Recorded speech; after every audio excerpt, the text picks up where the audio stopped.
So what we're trying to do here at Open Hand is green the entire agency from top to bottom, from simple things like composting and recycling to bigger infrastructure projects. We overturned our delivery fleet and we went from inefficient 8-cylinder cargo vans to fuel-efficient 4-cylinder mini trucks. But the crown jewel in all of this is clearly the solar. Solar is the most expensive in upfront costs. It's the biggest impact on our infrastructure, and frankly, we couldn't afford to do it on our own. We priced it out, and we tried, and we simply couldn't afford it. In November of 2006, I got a phone call from PG&E, and they told me they wanted to donate a system to me, and that was one of the more exciting days in my 6 years at Open Hand. And here we are, less than a year later, and the system's about to go live. They are one of the premier flagship nonprofits in San Francisco. They serve critically ill patients, patients living with HIV, and also senior citizens. We are honored to give them this contribution. Project Open Hand is a very energy-intensive operation. We have thousands of cubic feet of cold storage that has to run 24/7 every day.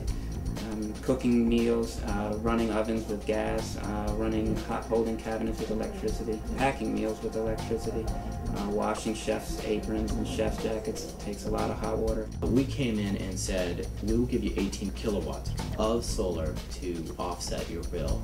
They were very happy. We then came back and said, we're going to up it to 22 and we'll give you expansion slots.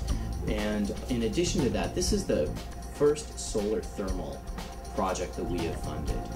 So this is the solar thermal panels, and the way solar thermal works is it takes the sun's energy, it heats a liquid, I believe it's a glycol solution that cannot freeze. That liquid is then pumped down to your boiler room, wraps around a storage tank, and it preheats your water before it's put into your boiler. Your boiler then has to burn less gas to heat your water.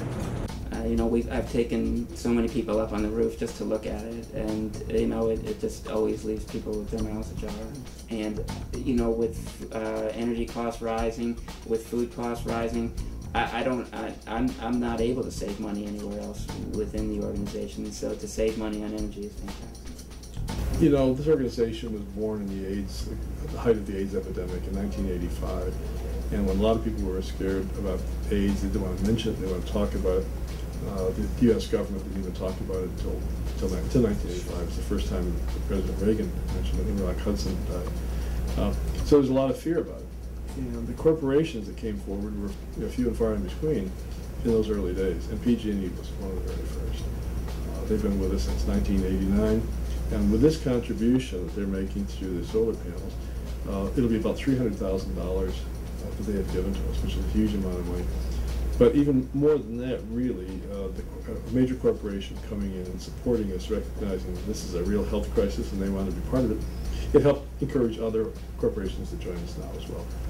One of PG&E's major goals in setting out to donate these solar systems to these nonprofits in San Francisco is to allow them to have more operating capital so they can simply go out and serve more people.